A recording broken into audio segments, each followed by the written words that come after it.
Está no ar, no Divã do Gicovati. Como sempre, eu gosto de começar falando de algum assunto e hoje vou falar um pouco mais sobre amor e principalmente das relações entre amor e admiração.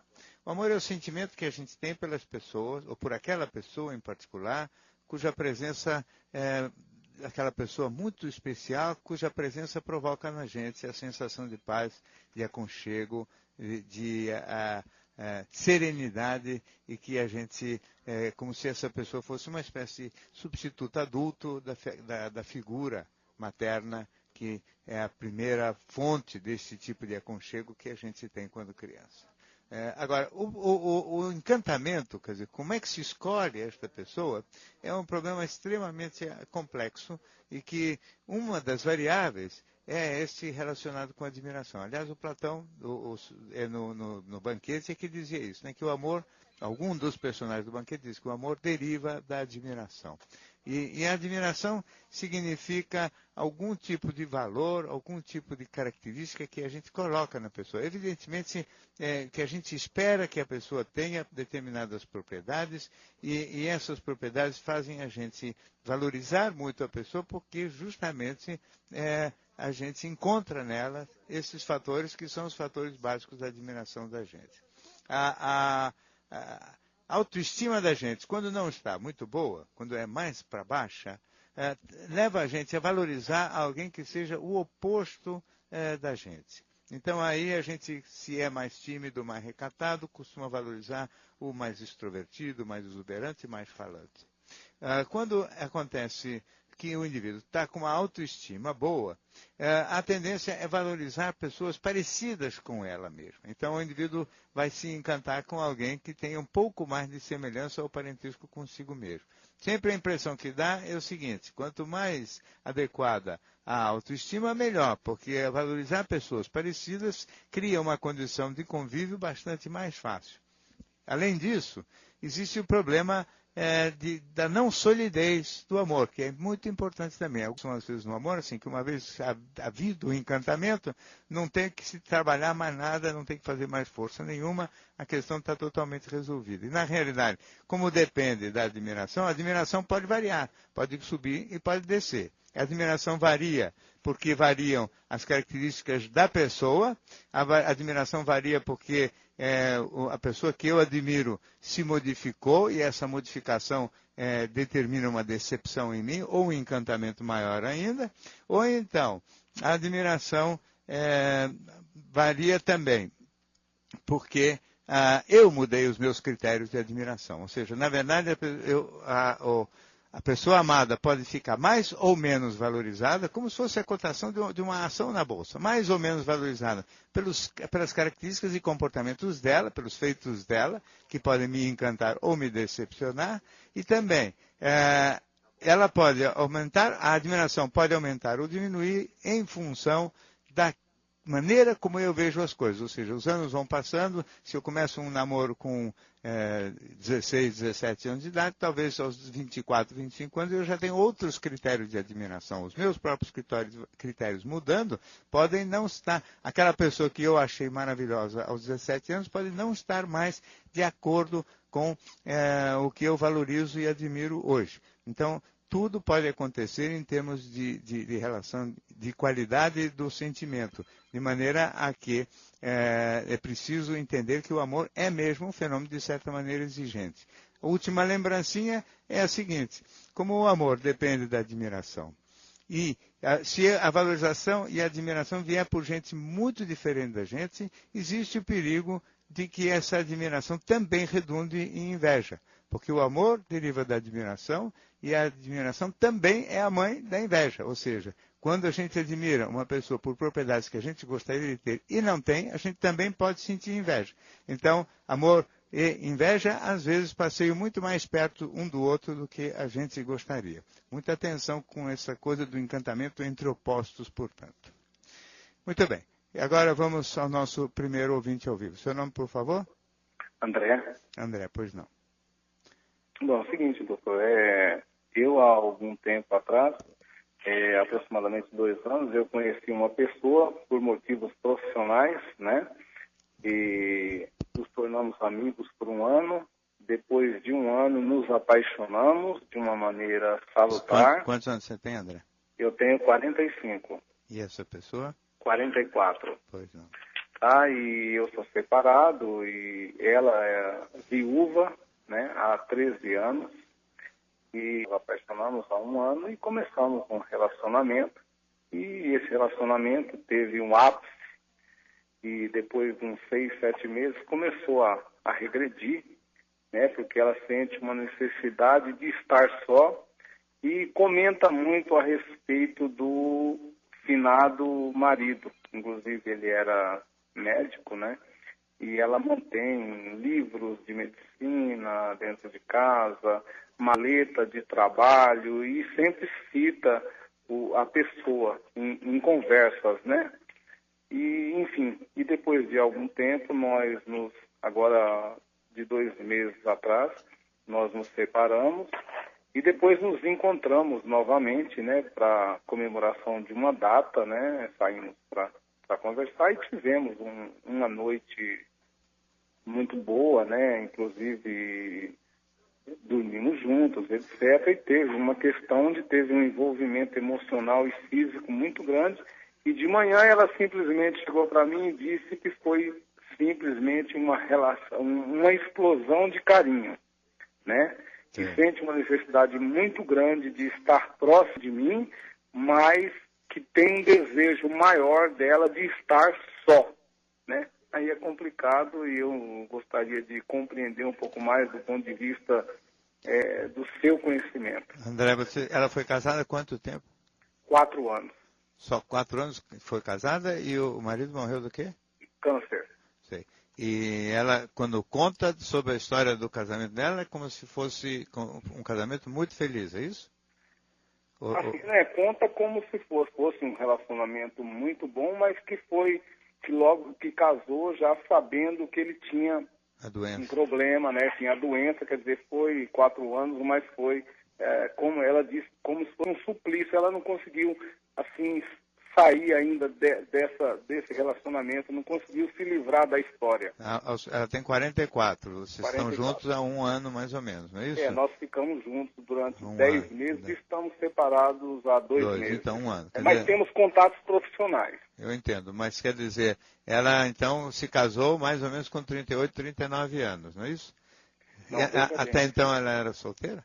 Não, veja bem, ela foi casada, ela casou-se e ela está viúva há 13 anos. Ah, está viúva há 13 anos. Há 13 anos. E agora nós nos conhecemos há 2 e 1 de relacionamento. Sim. E ela está viúva há 13 anos cultivando e lembrando e guardando livros e objetos desse marido falecido?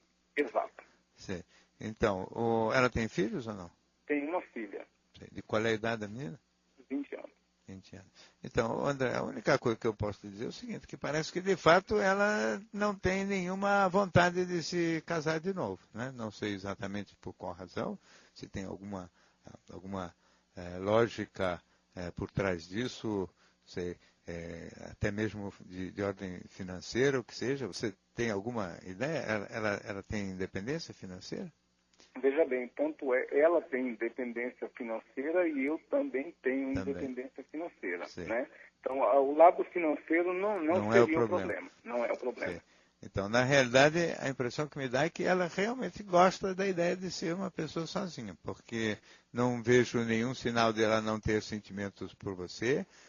Ela cultiva, parece que este finado marido e esse casamento, esse suplício, deve ter sobrado do casamento uma experiência extremamente dolorosa desses 4 anos de convívio, não sentimental, mas de fato de convívio com alguém moribundo, né?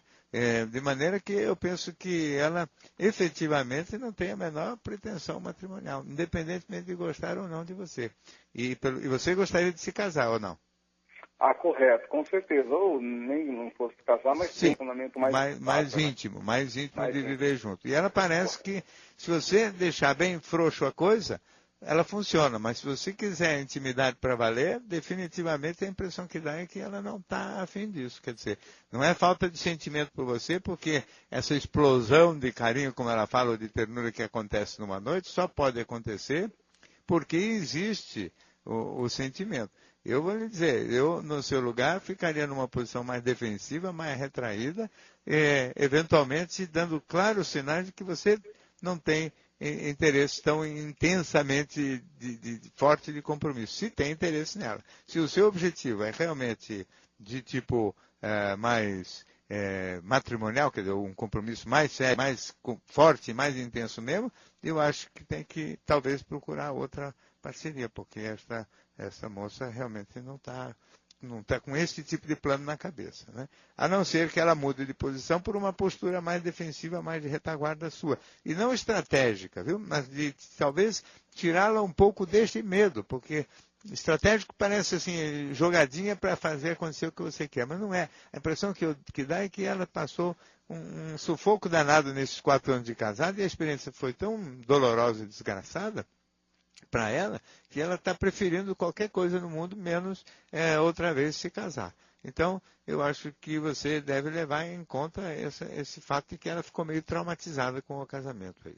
Muito obrigado pela sua participação. E agora temos aqui um e-mail da Ana Carolina, que nos mandou um e-mail durante a semana.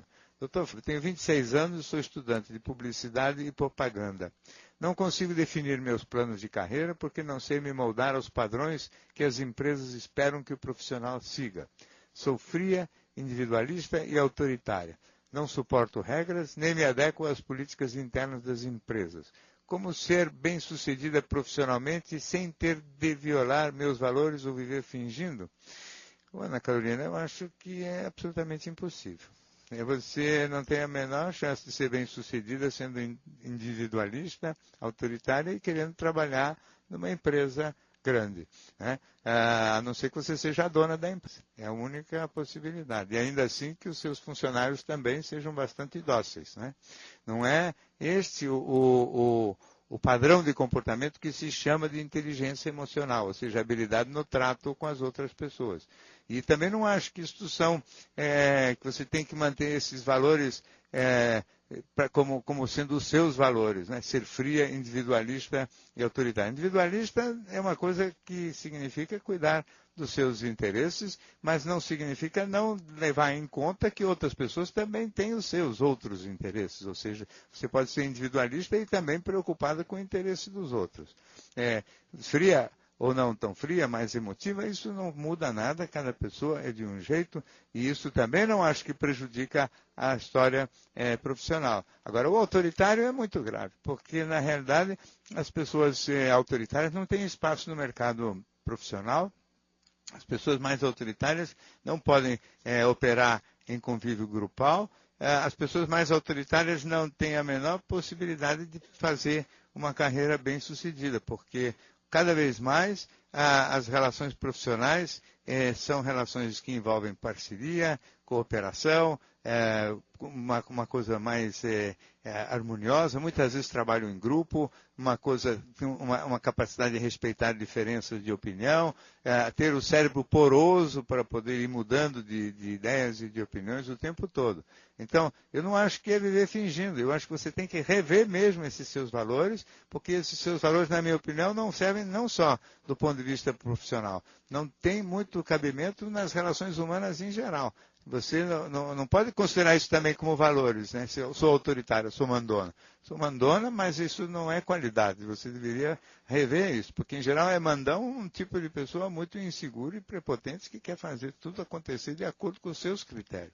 Na realidade, o bom jeito é ter um jeito talvez um pouco mais democrático, um pouco mais agradável, um pouco mais copo, em vez de ser tão exigente e autoritário. Deste jeito como você está, você realmente não vai se dar bem, não só profissionalmente, não vai se dar bem na vida. Já temos mais uma ouvinte no telefone. Seu nome, por favor? Boa noite, doutor. Meu nome é Magdala. Pois não. Eu falo do Rio de Janeiro. Pois é o não. seguinte, eu sempre fui uma criatura sensível, muito emotiva. Quantos anos você tem, Magdala? 62. Pois não. Eu tinha até apelido, quando era mais nova, de manteiga derretida, porque eu chorava muito. Sei. Há coisa de um ano, doutora, minha vida tem sido assim uma vida difícil, eu tenho entrado por atribulações muito grandes, só que eu não ponho mais uma lágrima. Um Sim. ano. Atribulações de que tipo? tribulações, eu sou com problemas na justiça, eu corro risco de ser despejada. Eu tenho, assim, passado várias dificuldades. Sim. Mas só que eu entro em aflição, aquela agonia, mas assim, não põe uma lágrima. Já tem 1 ano e eu fiquei assim um pouco alarmada porque não sei se isso faz mal à minha saúde, o que pode ocasionar. Porque Mas Magna, você está deprimida também? Assim, doutor, eu não sei se é deprimida. está meio apática, meio indiferente, meio revoltada? Algum tipo de sensação nova, diferente daquela que era a sua característica? Eu estou muito ansiosa. Sei. Ansiosa para ver o problema solucionado. Solucionado. O resto das coisas da sua vida se modificaram também ou está mais ou menos estagnado? Como é que é a sua vida? Não, minha vida se modificou por causa desse conflito que eu estou vivendo, né? Porque eu estou assim, sem saber o que vai acontecer, o que não vai acontecer.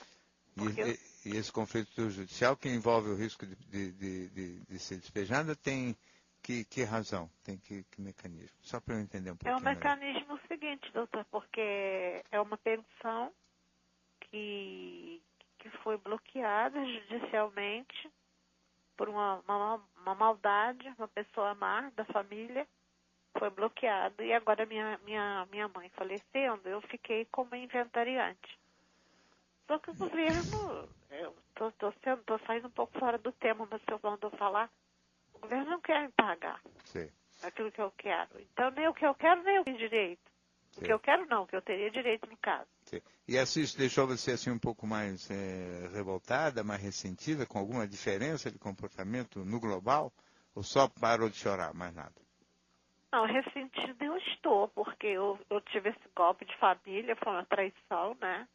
Sim. Uma traição, dinheiro bloqueado injustamente. Quer dizer, na realidade, isso poderia ter provocado 2 reações. Uma do tipo, você até chorar mais, e a outra, pelo jeito, provocou uma resposta no sentido de você ficar mais, vamos dizer, mais fria mesmo. A princípio eu chorava muito. E depois travou. Depois travou. Depois minha mãe faleceu. A última vez que eu chorei, quando eu soube que ela ia falecer, cheguei para o médico e falei, doutor, é o fim? Ele disse, é.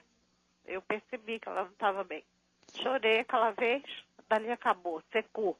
Eu fico aflita pelas coisas, estou ansiosa, mas não estou agoniada, mas não choro. Eu não vejo problema nenhum nisso. Eu acho que realmente alguma coisa se quebrou aí em você, em termos de ilusão, talvez, em termos de idealismo, de ingenuidade, mas definitivamente não vejo nenhum problema maior nisso, né? Acho que até, de alguma maneira, uma evolução no sentido de tratar as questões da vida com um pouco mais de maturidade e de firmeza. Talvez até a própria morte da sua mãe te deixou numa condição meio de senhora de si mesma, não tem mais mãe, não é mais filha. De repente, então, uma pessoa que tem que se virar sozinha. Fora todos esses conflitos e problemas que você falou. Muito obrigado pela sua participação. Não se preocupe demais com isso, não. Não chora, não chora. Nunca fez mal para ninguém não chorar.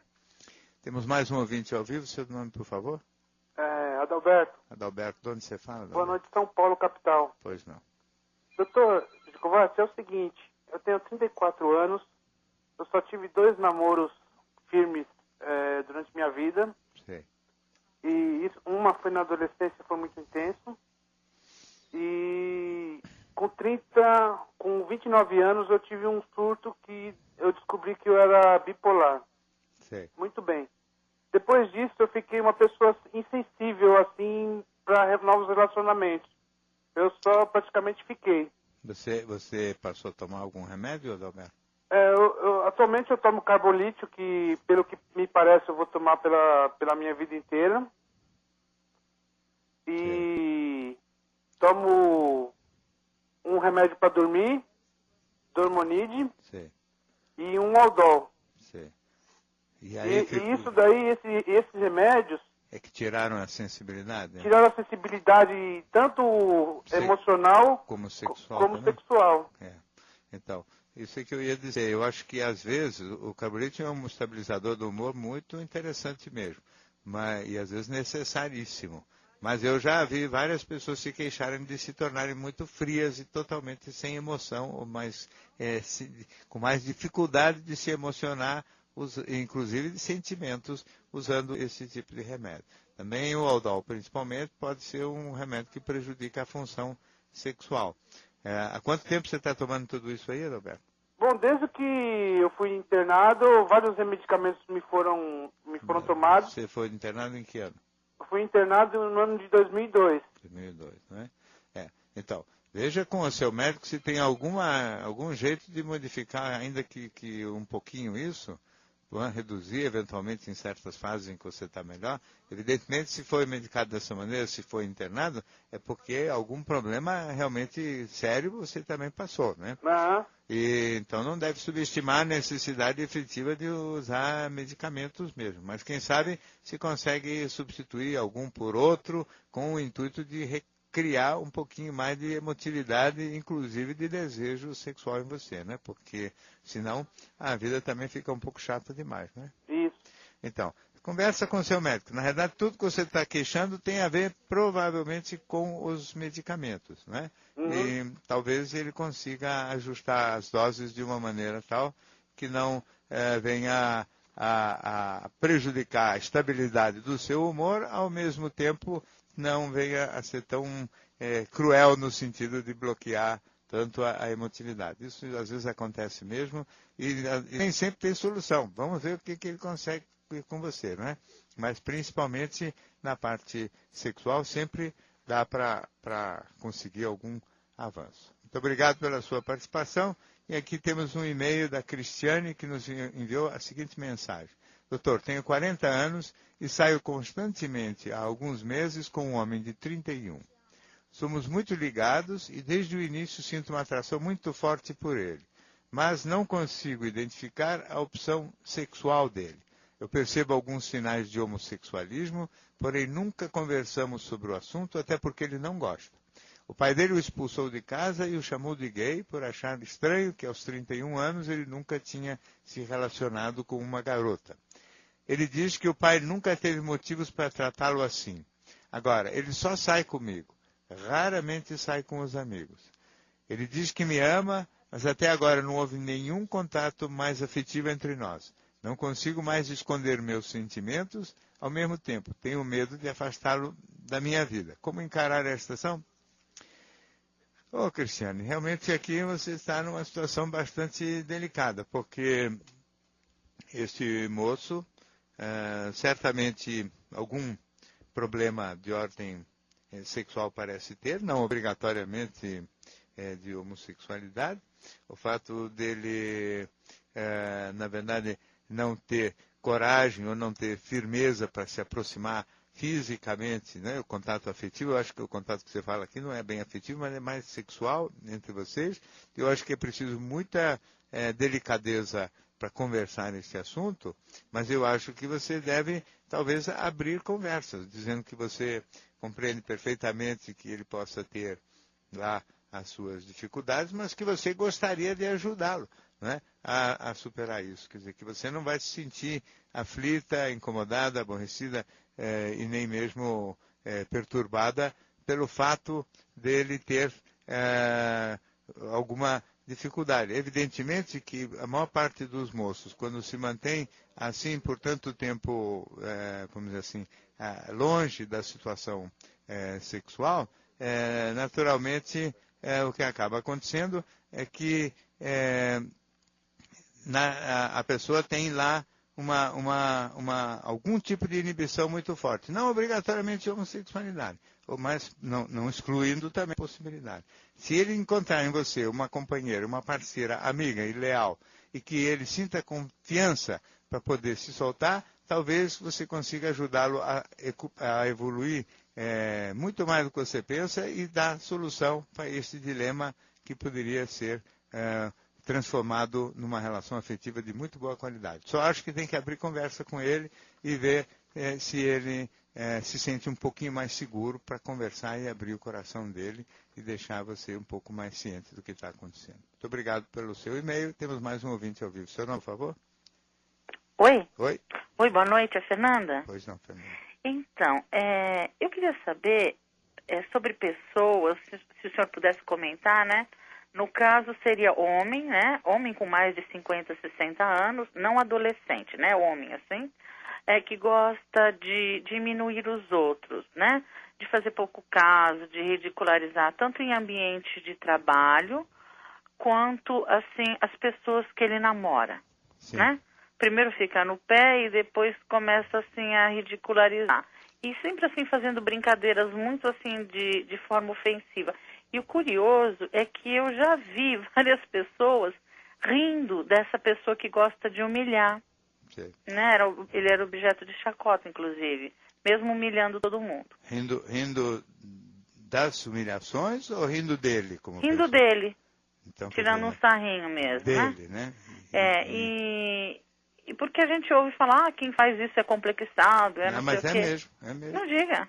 É claro que é. Quem fica botando os outros para baixo é porque se acha muito pouco, porque ninguém fica botando para baixo todo mundo e fazendo isso, usando isso, o artifício do humor, para realmente se fazer como superior ou para tentar diminuir o outro. Todo indivíduo que quer diminuir o outro se sente pequeno. Ninguém, em sã consciência e tendo boa autoestima, age desta maneira. E são sempre pessoas com bastante problema. Né? Então, eu acho que você deveria, se for qualquer pessoa das suas relações, dar uns 2 passos para trás para não levar uma canelada aí, porque realmente esse tipo de pessoa não poupa ninguém por perto, né? E sempre precisando rebaixar. E é evidente que aos 50 anos de idade não está mais na idade de ficar fazendo esse tipo de gracejo, né? Perigoso. E magoando pessoas, né? Pessoas se sentem magoadas. Qualquer brincadeira que me diminua, eu vou sempre ficar humilhado, vou ficar diminuído e vou me sentir aborrecido. Mesmo que eu compreenda que a razão seja hostilidade, que o indivíduo pode estar até com inveja muitas vezes, eu vou me sentir diminuído e incomodado. Né? Agradeço a sua participação. Agora temos um ouvinte ao vivo. Seu nome, por favor? Boa noite, meu nome é Tiago. Eu não. tenho 40 anos e sou solteiro. Pois não. Doutor, o que ocorre comigo é o seguinte, eu estou com um problema afetivo, eu não consigo estabelecer relacionamentos, tipo namoro, por exemplo. Quando eu me interesso por alguém, eu fico gostando da pessoa, junto com isso vem uma ansiedade muito forte, a ponto de eu ter que tomar ansiolíticos para me controlar, e eu acabo desistindo do relacionamento antes mesmo dele começar, em virtude dessa ansiedade que é muito forte. Mas não entendi. A ansiedade aparece quando você tem que abordar a pessoa? Não, depois. Ou depois, quando você vê que a pessoa está aceitando a sua aproximação? Principalmente se eu sentir que ela está interessada em mim também, aí a ansiedade começa a trabalhar. Quer dizer, No primeiro encontro ocorre tudo bem, a gente fica, e eu acabo. Aí quando eu começo a gostar realmente da pessoa, vem o medo, medo muito grande, é? A ansiedade a ponto de eu realmente desistir do relacionamento para poder me sentir aliviado, para poder não ter os sintomas de ansiedade que são muito fortes. Sim. E essa ansiedade, ela se manifesta também prejudicando, por exemplo, a função sexual ou não? Não, ela não prejudica.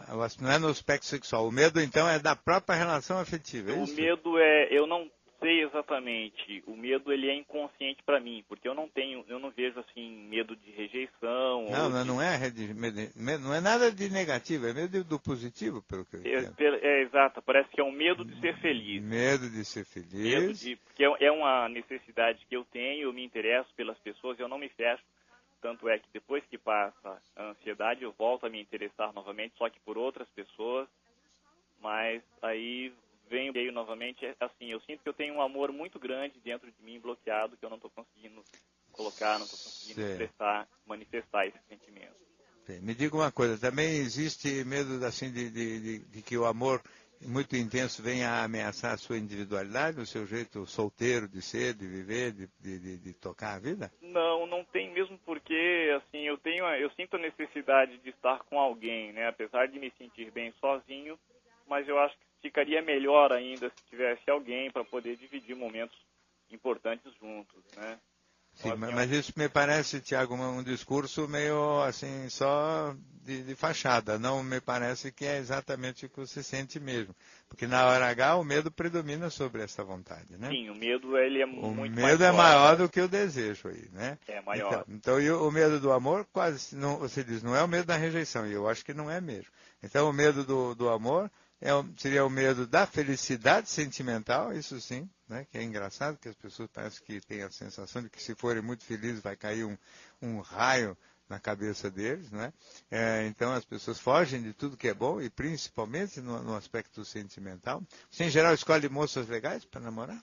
Sim, eu sou muito seletivo. Normalmente são pessoas com quem eu tenho afinidade, a gente faz amizade, Exatamente. né? Quer dizer, são todos sempre relações de boa qualidade. São esses os que dão mais medo. Veja que coisa gozada. E eu já perdi muitos relacionamentos bons com pessoas muito bacanas em virtude dessa ansiedade. Desse medo. Exatamente, porque eles são justamente os que dão mais medo, né?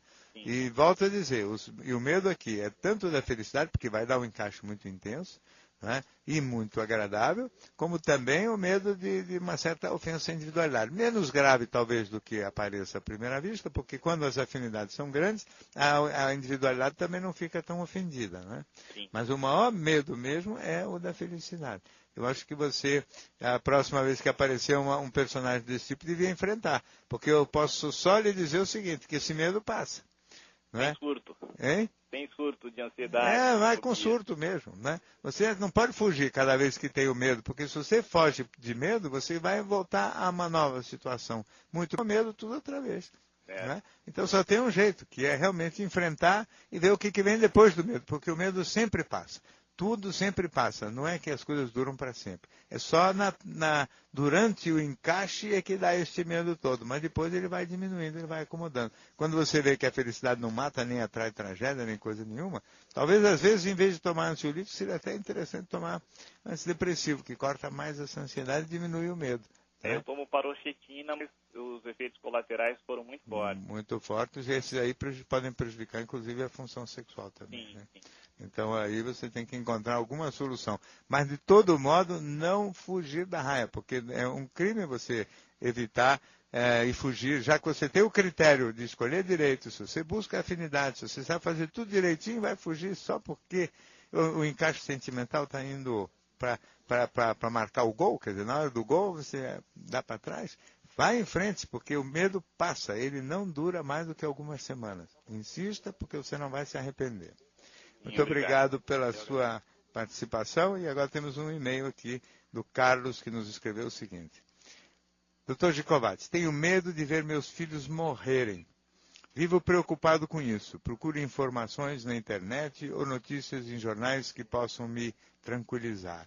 Mas nunca consigo ficar calmo. Acredito que meus filhos não poderão ter o futuro que eu gostaria que tivessem.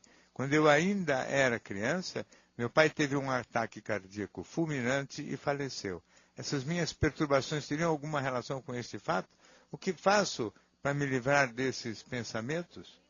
Olha, Carlos, pode ter alguma relação, mas agora você ficou num processo invertido, porque você, na verdade, se fosse para repetir a história do pai, quem agora deveria morrer era você, não os seus filhos, não é? E, na verdade, o seu medo é de passar outra vez por algum grande sofrimento. Sempre que a gente tem um apego muito forte, existe na gente um grande medo de que esse apego possa ser gerador de um grande sofrimento. Todo vínculo, e óbvio que você tendo filhos, você tem um vínculo afetivo muito intenso com eles, todo vínculo é o embrião de uma eventual ruptura. Não é? E a gente tem que ter a tranquilidade para aceitar que esse risco existe e faz parte do jogo. O que a gente vai fazer? Não é?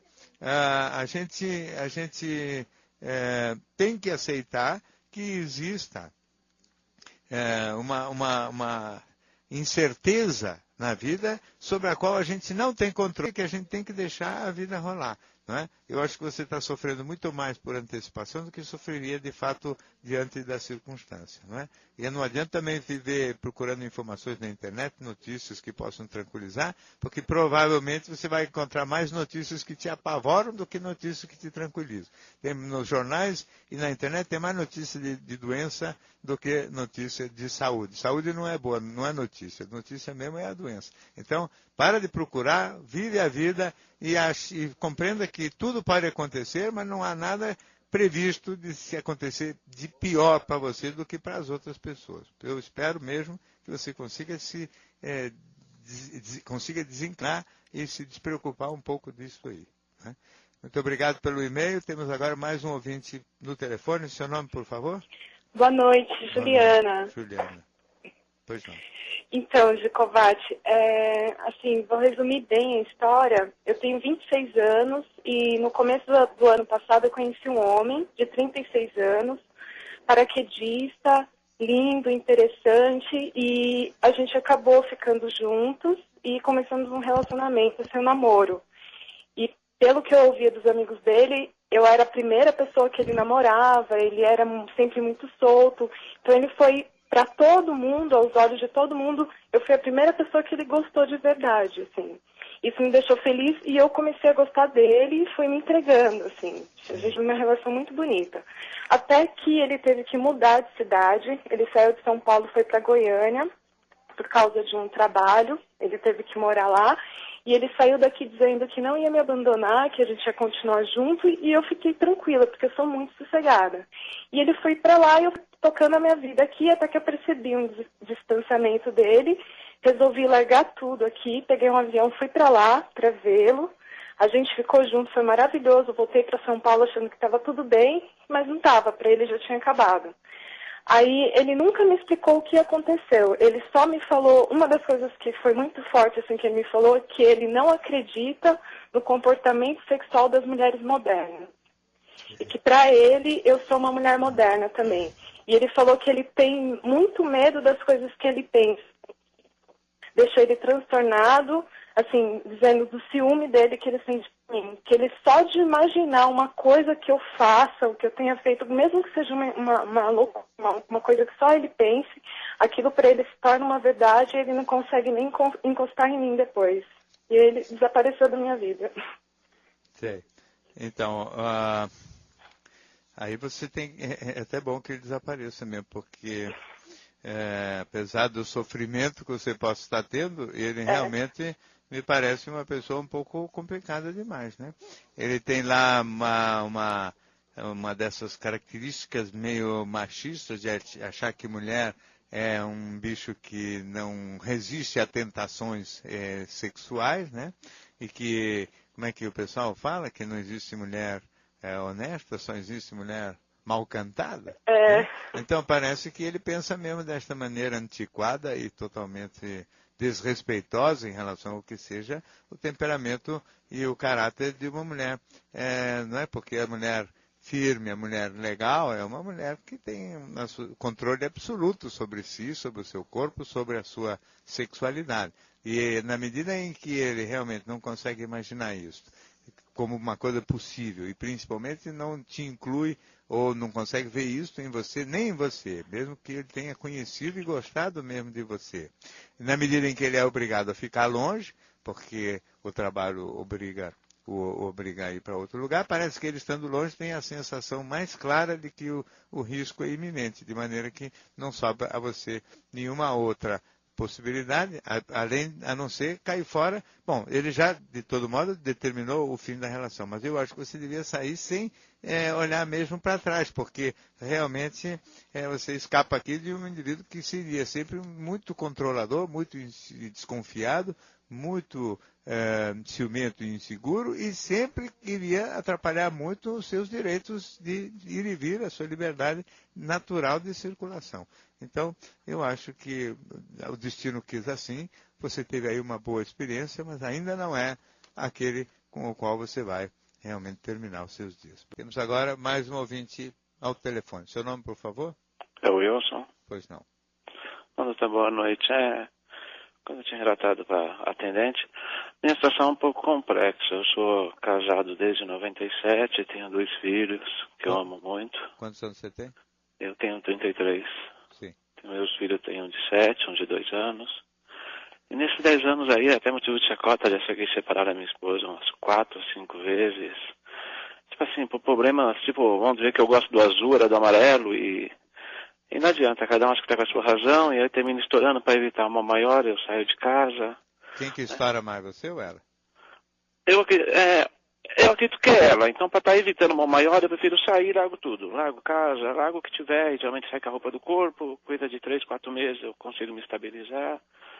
E aí vou me arrumando, geralmente nessas situações que eu separo, eu sempre conheci pessoas maravilhosas, em todo sentido, pessoas assim que, mulheres não só bonitas, como estabilizadas financeiramente, para somar e ter uma vida. Só que aí passa tipo 5, 6 meses, às vezes ela alegando questão do filho, tudo que eu gosto, dela mesmo, que eu também não vou negar que eu gosto muito dela, a gente termina, conversa, tudo, vou ver as crianças, termina reatando, e eu fico até chateada, porque eu termino fazendo essas pessoas sofrerem, são pessoas bacanas, que eu termino, não cheguei a perder amizade com nenhuma delas, mas assim, respeito, não tenho nada, mas eu termino assim me sentindo tão ofendido porque eu machuco as pessoas, meus amigos, minha família, o pessoal tudo fala, pô, não tem como você ter deixado essa pessoa de novo, voltar pra casa, vai ter problema. E a situação agora de momento é o quê? Que eu tô em casa de novo, quer dizer, tá tendo os mesmos conflitos do passado, já estou prestes a largar tudo de novo, como eu falei, eu acho que eu não sou reconhecido, agora mesmo, por exemplo, é meu horário de folga, estou trabalhando aqui para tentar dar um pouco mais de conforto, e essas coisas tudo não são reconhecidas, sabe? Chega em casa,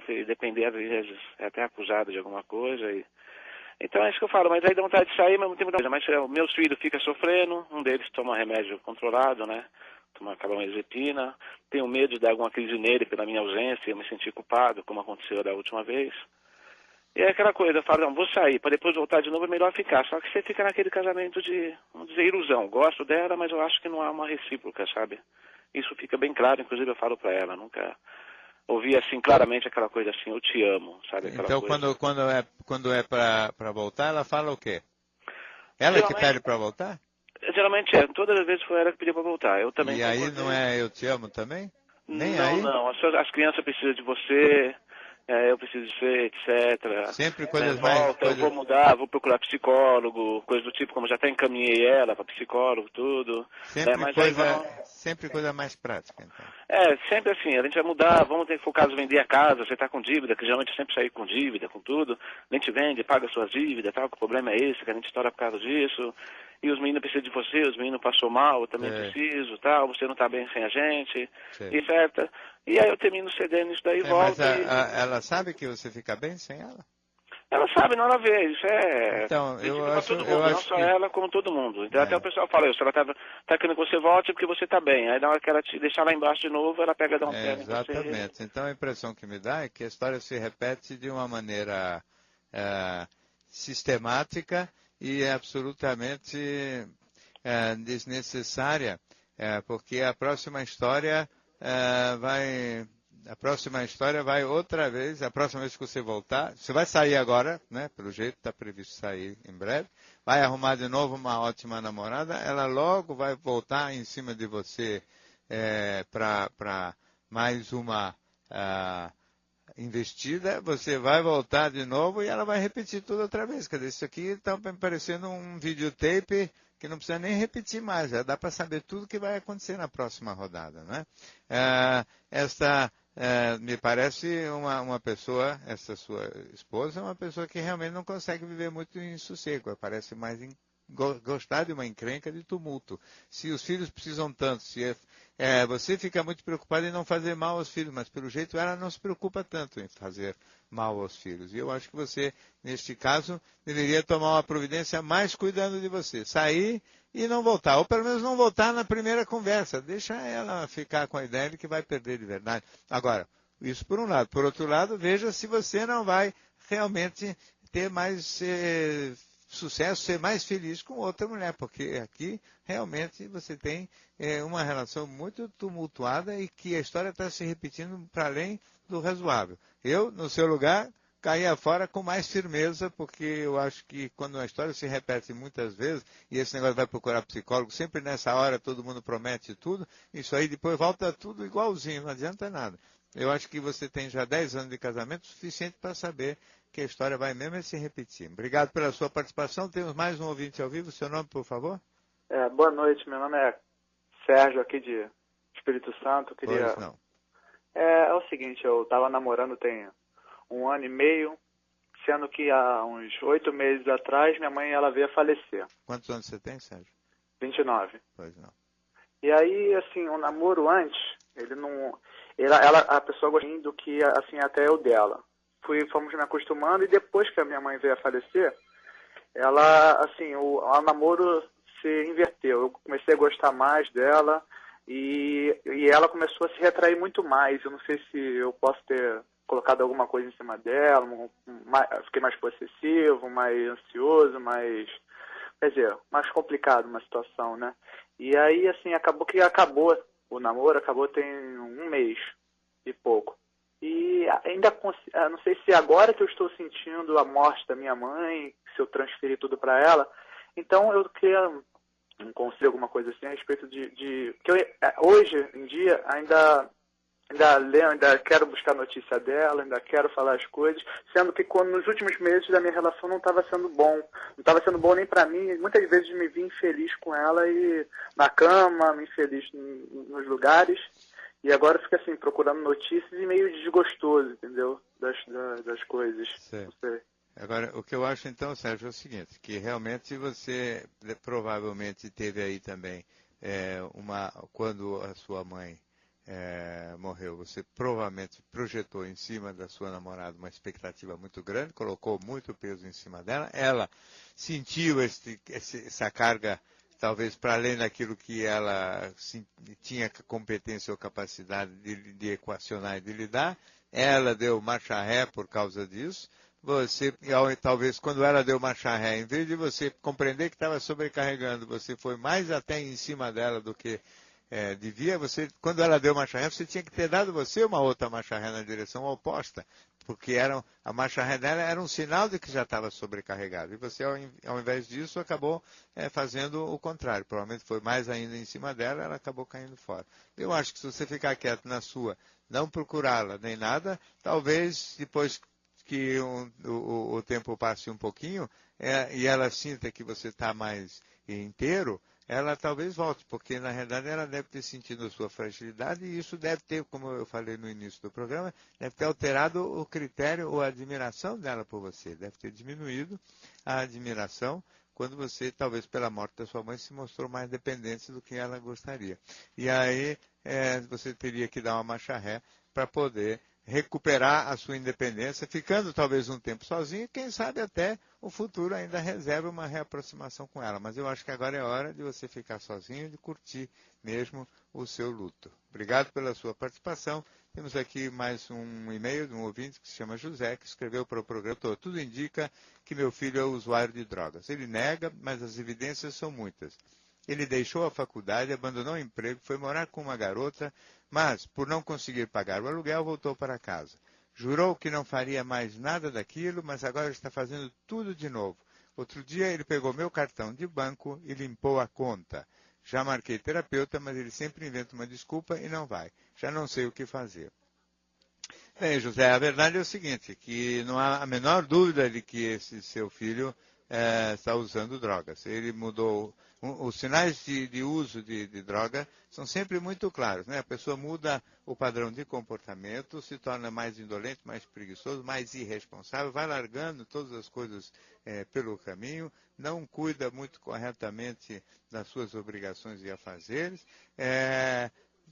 e aos pouquinhos, se ficar muito apurado na dependência química, pode inclusive ir afrouxando ainda mais gravemente o sentido moral, não é? O sentimento moral, como esse de repente pegar o seu cartão e limpar a conta. Quer dizer, isso é roubo, não é?